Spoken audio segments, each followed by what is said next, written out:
हाय दोस्तों, कैसे हैं आप लोग। आशा करता हूं आपका दिन भी उतना ही अच्छा जा रहा हो जितना कि मेरा जा रहा है। हमने अपनी प्रीवियस वीडियो में डिस्कस करे थे कुछ ऑप्शन वॉलेटिलिटी के बेसिक्स और डिस्कस करी थी हमने 3 स्ट्रेटजीज जो कि हैं लो वॉलेटिलिटी टाइम्स के लिए, या फिर जब हमारा इंडिया विक्स हो बहुत ही ज़्यादा कम और लेना चाहते हो निफ्टी में ट्रेड, उस टाइम के लिए बहुत ही ज़्यादा अच्छी। अब हम डिस्कस करने वाले हैं एक बहुत ही नायाब सी स्ट्रेटजी और सिखाने वाले हैं आपको कुछ बहुत बेहतरीन कॉन्सेप्ट्स जिसके कारण आपकी ऑप्शंस के लिए रिस्पेक्ट बढ़ जाएगी और आप ज़्यादा कॉन्फिडेंट रहेंगे ऑप्शंस ट्रेड करने के लिए। ये स्ट्रेटजी मेरे दिल के बहुत ही ज़्यादा करीब है और मैंने अभी अपने पोर्टफोलियो में इम्प्लीमेंट भी कर रखी है, क्योंकि इंडिया विक्स चल रहा है 11 के भी नीचे, डिपेंडिंग ऑन आप ये वीडियो कब देख रहे हैं। आप वीडियो के डिस्क्रिप्शन में बेसिकली देख पाएंगे वीडियो कब लॉन्च हुई थी। उस टाइम पे बेसिकली मैंने अपनी स्ट्रेटजी इम्प्लीमेंट करी हुई है। स्ट्रेटजी मेरे को पसंद इसलिए है बिकॉज ये एक न्यूट्रल स्ट्रेटजी है। जी हाँ, अगर प्राइस मूव नहीं भी करता तब भी हम कमा पाएंगे पैसे, और वॉलेटिलिटी बढ़ने से तो बनेंगे ही हमारे पैसे। तो स्टे ट्यून्ड एंड देखिए कि ये स्ट्रेटजी क्या है। इस स्ट्रेटजी में आगे बढ़ने से पहले हमें कुछ बेसिक कॉन्सेप्ट्स जानने होंगे जो कि मुझे लगता है कि ज़रूरी है किसी भी इंसान के जानने के लिए अगर वो स्ट्रेटजी को इम्प्लीमेंट करना चाहता है। मैंने बहुत से लोग देखे हैं जो स्ट्रेटजी को इम्प्लीमेंट कर देते हैं बट उन्हें ऑप्शंस के बारे में कुछ नहीं पता और कभी उनका लॉस हो जाता है, उसके बाद वो कभी हिम्मत नहीं करते इस स्ट्रेटजी को आजमाने के लिए, इस स्ट्रेटजी को इम्प्लीमेंट करने के लिए। कुछ भी करने से पहले सी नॉलेज इज द की। आप जितना ज़्यादा सीखेंगे आप उतने ही बेहतर ट्रेडर या इन्वेस्टर बन पाएंगे। जिसको लगता है कि वो अच्छे से जानता है कि टाइम वॉलेटिलिटी और ऑप्शन प्राइजेस आपस में कैसे लिंक्ड है, उनका आपस में क्या रिलेशन है, वो इस पहले पार्ट को स्किप कर सकता है। टाइम स्टैम्प आपको डिस्क्रिप्शन में भी मिल जाएगा और आपको नीचे वीडियो में भी आ रहा होगा। अगर आपने पहली वीडियो नहीं देखी है तो मैं हाईली रिकमेंड करूंगा कि आप पहली वीडियो देखिए। उसका लिंक आपको ऊपर कार्ड में आ रहा होगा और मैं डिस्क्रिप्शन में भी डाल दूंगा। तो चलिए स्टार्ट करते हैं। तो सबसे पहले हमें जानना पड़ेगा कि ये टाइम का और ऑप्शंस का और वॉलेटिलिटी का आखिर रिलेशन क्या है। ये जानना बहुत ज़्यादा ज़रूरी है हमारे लिए। बहुत ज़्यादा इंटीग्रेट पार्ट्स हैं एक दूसरे के। पिछली बार हमने बस वॉलेटिलिटी और ऑप्शंस के बारे में सीखा था, इस बार हम टाइम भी जोड़ रहे हैं। एक एक्स्ट्रा कॉन्सेप्ट है तो मज़ा भी कुछ एक्स्ट्रा ही आने वाला है। तो इस बार हम सीखेंगे 2 मेजर चीज़ें, टाइम वॉलेटिलिटी का रिलेशन एंड सीखेंगे एक नई टर्म वेगा जो कि है ऑप्शन ग्रीक। अगर आपने ऑप्शंस में डील करा है थोड़ा बहुत भी तो आपने लोगों को देखा होगा ये ग्रीक वर्ड्स ऊपर नीचे फेंकते हुए। कोई कॉम्प्लिकेटेड चीज़ नहीं है, बहुत आसान चीज़ है, बस नाम बहुत कॉम्प्लिकेटेड दे रखे हैं। जो हम ऑप्शन ग्रीक आज सीखने वाले हैं उसका नाम है वेगा, और ये सीखने के बाद आप कहेंगे वाह यार ये तो बहुत ही ज़्यादा आसान था। तो बेसिकली टाइम का और जो हमारे ऑप्शंस हैं या ऑप्शन का प्राइस है उसका क्या रिलेशन है।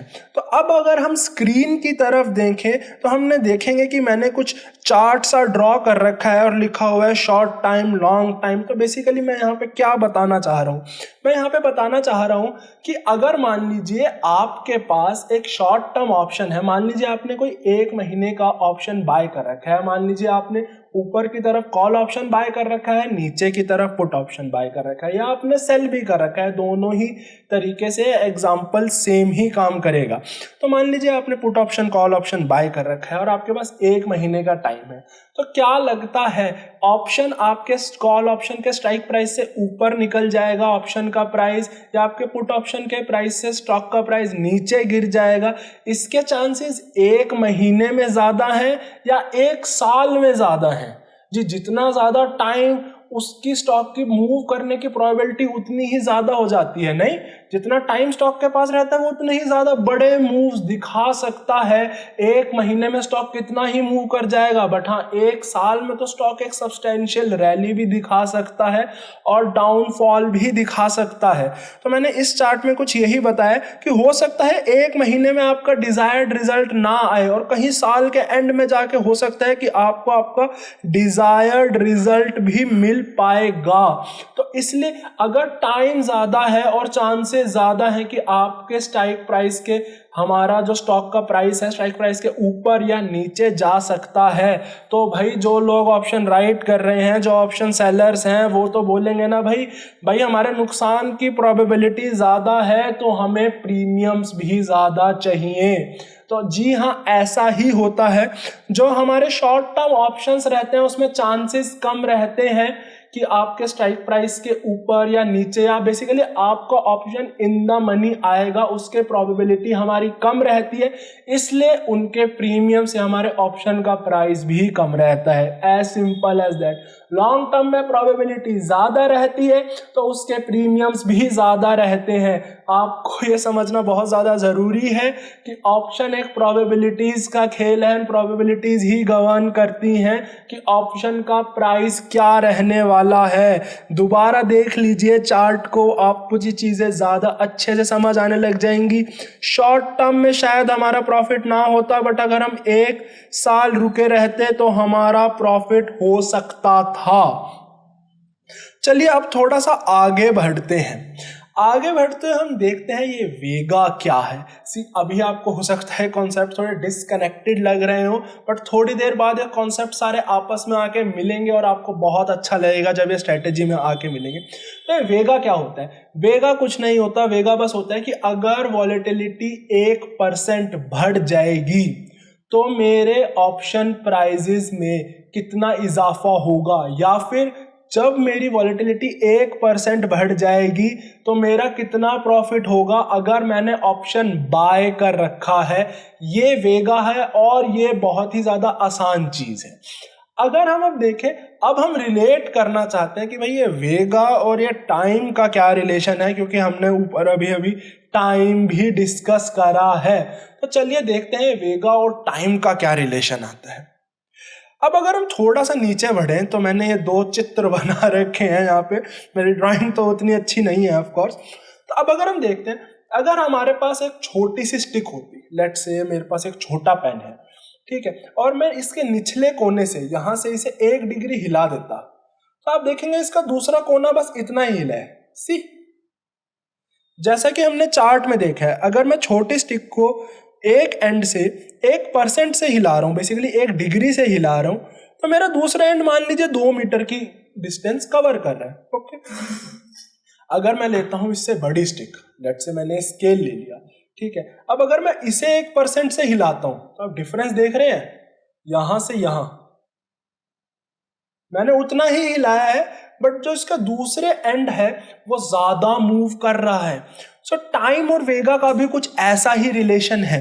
अगर हम इसके 1 डिग्री जो हमने इसे हिलाया, अगर हम इसे वेगा मान लें और दूसरे एंड को मान लें हमारे प्रॉफिट्स, तो हम कुछ कुछ ऑप्शंस की नगरी में पहुंच जाते हैं जनाब, और हमें पता चलता है कि जितना ज़्यादा लॉन्ग टर्म का ऑप्शन रहता है वेगा उसमें उतना ही ज़्यादा रहता है। मतलब वॉलेटिलिटी अगर 1% बढ़ती है तो लॉन्ग टर्म ऑप्शन में हमें ज़्यादा प्रॉफिट रहता है एज कंपेयर टू हमारे शॉर्ट टर्म प्रॉफिट्स। ये बहुत इंपॉर्टेंट चीज़ है आज की स्ट्रेटेजी के लिए, आपके लिए जाननी। शॉर्ट टर्म ऑप्शंस के लिए वेगा हमारा कम रहता है एज कंपेयर टू हमारा लॉन्ग टर्म ऑप्शंस। अगर लॉन्ग टर्म ऑप्शंस में 1% हमारी वॉलेटिलिटी हिलती है तो हमारे ऑप्शन प्रीमियम्स ज़्यादा बढ़ेंगे, डॉलर अमाउंट वाइज बेसिकली रुपए में ज़्यादा बढ़ेंगे एज कंपेयर टू हमारे शॉर्ट टर्म ऑप्शंस। तो अब अगर हम थोड़ा सा और देखें और एक टाइम का एक और इंटरेस्टिंग कॉन्सेप्ट अगर हम देखें, डीके, जो हमारा ऑप्शंस अपनी वैल्यू लूज कर देता है टाइम के साथ। सी, अगर मैं डीके और उसकी कैरेक्टरिस्टिक्स में डीप में जाने लगा तो वो एक अपने आप में एक सेपरेट वीडियो हो सकती है। बहुत इंटरेस्टिंग टॉपिक है, बिलीव मी उतना आसान नहीं है जितना आसान लोग मान के चलते हैं। बट हाँ, डीके की एक इंपॉर्टेंट कैरेक्टरिस्टिक मैं आपको ज़रूर बताने जाता हूँ कि लोगों को लगता है डीके लीनियर होता है। लीनियर मतलब अगर आपका ऑप्शन का प्रीमियम 100 रुपये है और 1 महीने का ऑप्शन है तो लोग सोचते हैं कि 15 दिन बाद उसकी वैल्यू 50 रुपये हो जाएगी। जी नहीं, ऐसा नहीं होता। डीके लीनियरली नहीं चलता है। लोगों को लगता है जो रेड लाइन आप देख रहे हैं डीके ऐसे चलता है, बट ऐसे नहीं चलता है। जो ब्लैक लाइन आप देख रहे हैं डीके कुछ ऐसे ही चलता है। जैसे जैसे जैसे मान लीजिए अगर एक्सपायरी का दिन है आपका, जैसे जैसे ऐसे ऐसे एक्सपायरी पास आती है हमारी डीके की स्पीड बढ़ जाती है। ऑप्शन अपना प्रीमियम ज्यादा रफ्तार से लूज करता है as compare to previous time. पहले अगर लॉन्गर टाइम ऑप्शन अपने प्रीमियम्स कम लूज करेगा एज कंपेयर टू ऑप्शन जो एक्सपायरी के बहुत ही पास है, बहुत स्पीडीली अपना प्रीमियम लूज करने लग जाता है। अब थोड़ा सा अब हम देखते हैं कि शॉर्ट टर्म ऑप्शन और लॉन्ग टर्म ऑप्शंस के प्रॉफिट कैसे दिखाई देते हैं, क्या फर्क रहता है इनके अंदर।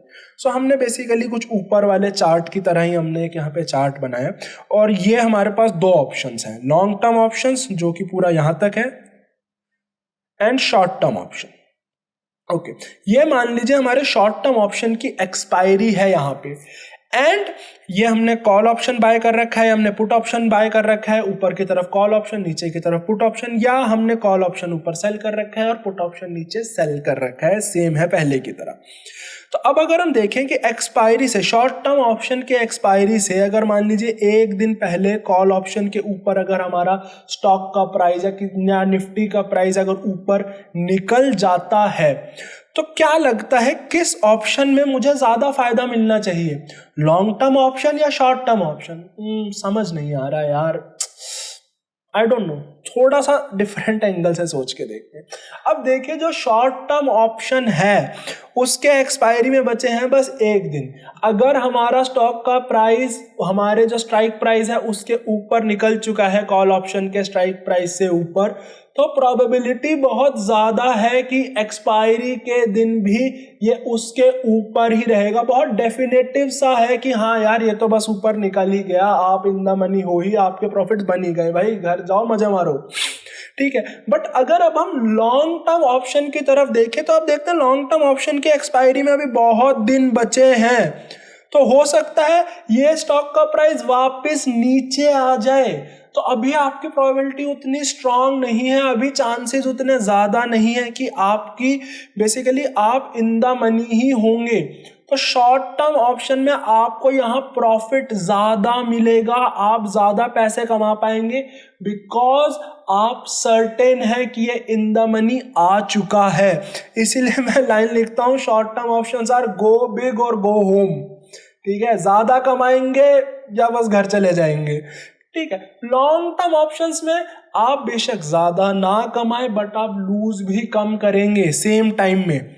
बेसिकली इस ही टाइम के अगर हम शॉर्ट टर्म ऑप्शन के टाइम होराइजन की ही बात करें, इसी टाइम में आप पैसा गवाएंगे भी कम, बट अगर स्ट्राइक प्राइस के प्राइस ऊपर निकल जाता है तो आप पैसा कमाएंगे भी कम। तो बस यही थे हमारे कुछ कॉन्सेप्ट्स जो कि हमें चाहिए इस स्ट्रेटेजी को समझने के लिए। तो हमने सीखा टाइम का क्या रिलेशन होता है ऑप्शन के साथ, ज़्यादा लंबे ऑप्शंस मतलब ज़्यादा प्रीमियम, कम लंबे ऑप्शंस मतलब कम प्रीमियम। हमने वेगा सीखा कि 1% बेसिकली हमारी वॉलेटिलिटी बढ़ने से हमारे प्रॉफिट्स पे क्या असर पड़ता है, वो हमारा वेगा है। हमने डीके के बारे में देखा कि लॉन्गर टर्म जो हमारे एक्सपायरी से अगर हमारे काफ़ी ज़्यादा दिन बच रहे हैं अभी, तो बेसिकली हमारा डीके कम रेट से होता है, अगर हम एक्सपायरी के पास हैं तो हमारा डीके ज़्यादा स्पीड से होता है। हमने सीखा कि शॉर्ट टर्म ऑप्शंस में हमारे प्रॉफिट के ज़्यादा चांस रहते हैं बिकॉज टाइम कम है, चांस बेसिकली ज़्यादा प्रॉफिट मिलता है, चांसेस तो नहीं कहूँगा मैं, तो ज़्यादा प्रॉफिट मिल सकता है अगर आप स्ट्राइक प्राइस के ऊपर चले, आप इन द मनी हो जाते हैं। एंड लॉन्ग टर्म ऑप्शंस में हमारा नुकसान भी कम है तो हमारा प्रॉफिट भी कम है। तो चलिए अब स्क्रीन की तरफ देखते हैं और ये क्या है मायावी स्ट्रेटेजी, ये भी देख लेते हैं। तो हाँ, अब अगर हम स्क्रीन की तरफ देखते हैं तो मैंने यहाँ पे सेंसाई बुल खोला हुआ है एंड सेंसाई बुल में ऑलरेडी मैंने स्ट्रेटेजी इंप्लीमेंट कर रखी है। तो चलिए समझते हैं मैंने यहाँ पे क्या करा है और क्यों करा है।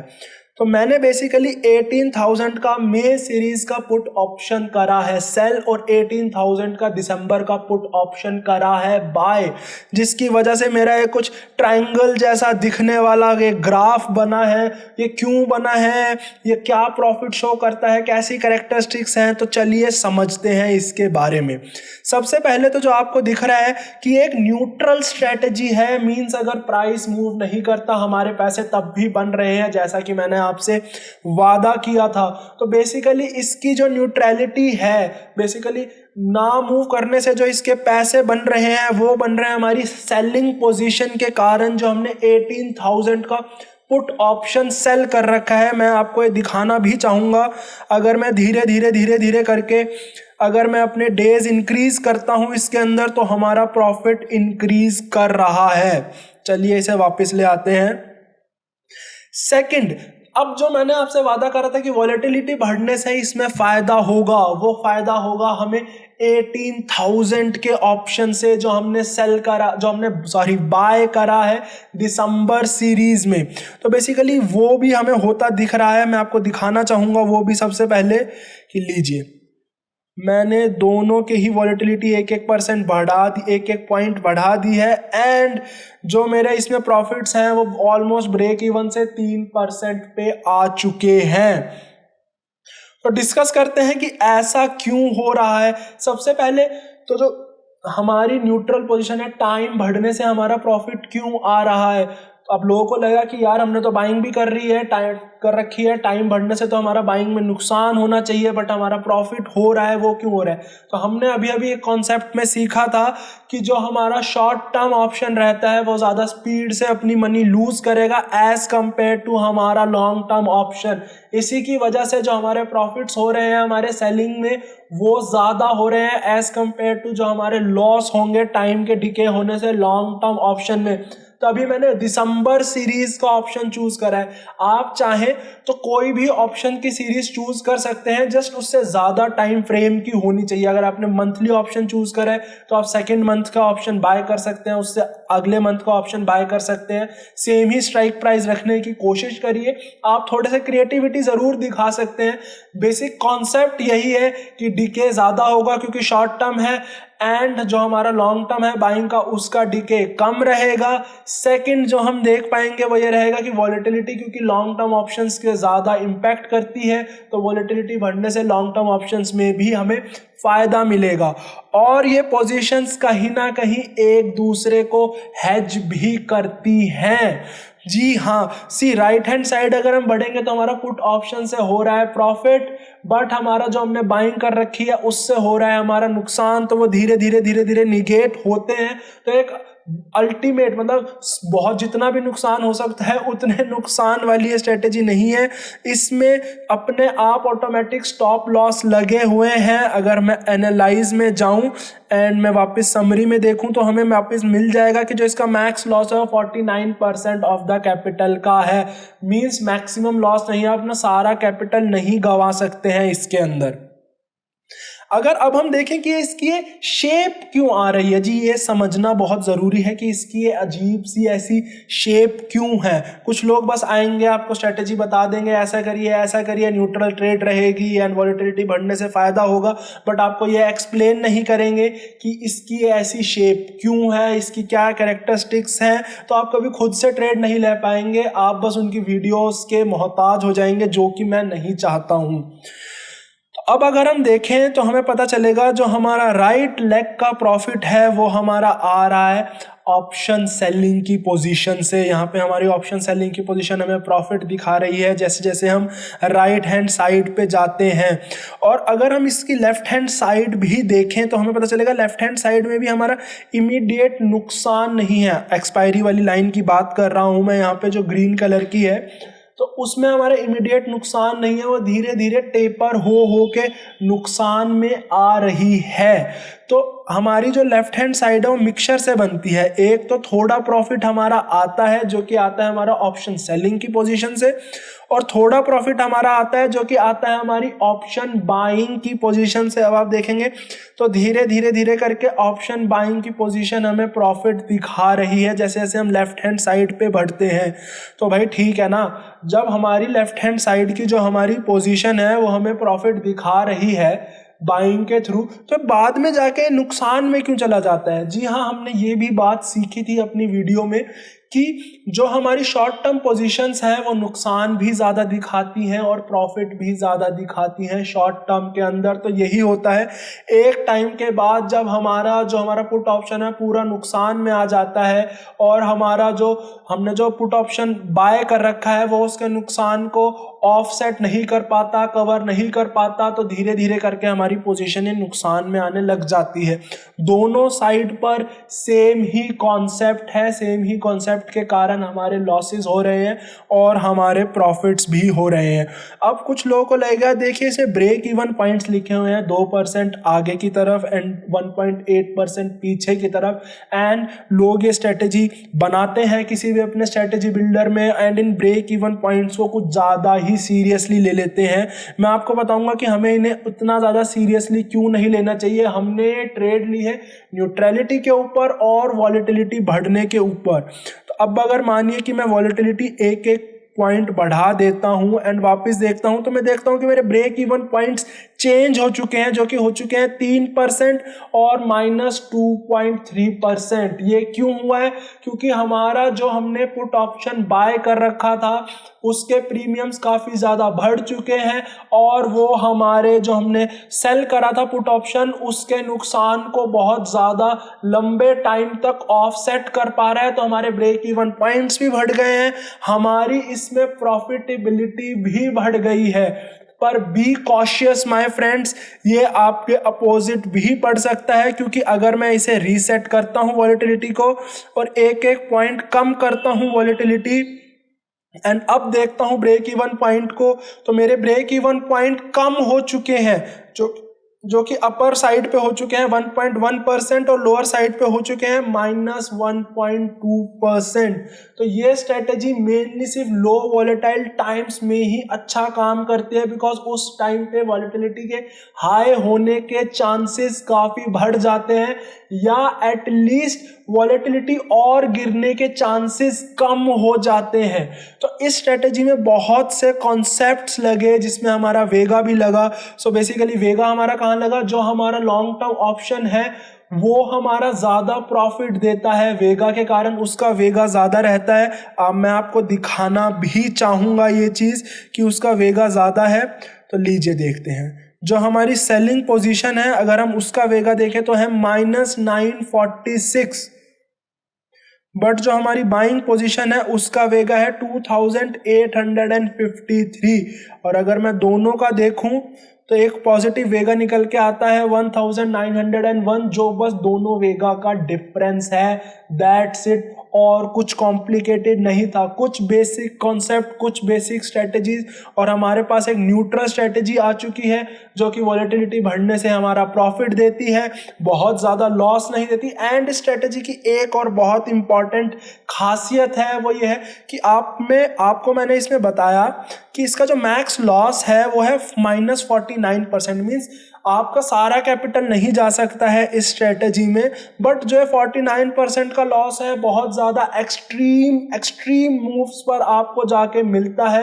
ये एक लीनियर ग्राफ नहीं चलता है। अगर मैं आपको दिखाऊं तो मैं आपको दिखाना चाहूँगा ये देखिए ये एक लीनियर ग्राफ नहीं चलता है, ये धीरे धीरे टेपर होता जाता है। तो आपके नुकसान, अब देखिए मैं 8.5% मूव कर चुका हूं, स्टिल जो यहाँ पे मेरा नुकसान दिखा रहा है मुझे, सॉरी ये लीजिए जी, आ गए जी 8.5% पे। तो स्टिल मेरे को जो है नुकसान दिखा रहा है वो दिखा रहा है 15% का। तो आप सोच सकते हैं कि कितने एक्सट्रीम केसेस में जाकर वो सिनेरियो आएगा कि आप मैक्सिमम नुकसान के पास पहुंच जाएंगे। और ये टेपर क्यों होता है? ये टेपर इसलिए होता है कि जैसे मैंने आपको बताया था, ये सब एक प्रोबेबिलिटीज का खेल है। अगर आप 8.5% 10% मूव कर जाते हैं तो लॉन्ग टर्म ऑप्शन भी सोचने लग जाते हैं कि यार इतना मूव तो ये शायद लॉन्ग टर्म ऑप्शन में भी कवर ना कर पाए, एंड वो लॉस दिखाना स्टार्ट कर देता है। बहुत सिंपल चीजें हैं जी, कुछ बहुत ज्यादा कॉम्प्लिकेटेड नहीं है। लोग कॉम्प्लिकेटेड बना के आपका पागल बना देते हैं, एंड लोग चाहते हैं कि बेसिकली आप ये सारी चीजें ना सीखें, और सीखें तो पैसे देकर सीखें। मैं भी स्टार्टिंग में ट्रेडिंग सीखते सीखते बहुत ऐसी चीज़ों का शिकार बना हूं। तो एट द एंड हम रैप अप करते हैं कि इस चीज़ के लिए क्या इंपॉर्टेंट है। बेसिकली इसका वेगा पॉजिटिव है, मतलब वॉलेटिलिटी बढ़ने से आपको फायदा मिलेगा। इसका थीटा जो कि बेसिकली हमारा टाइम डिके बताता है, तो इसका वो भी पॉजिटिव है, मतलब टाइम बीतने से भी आपको फायदा मिलेगा।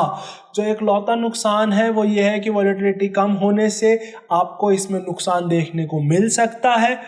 That's it.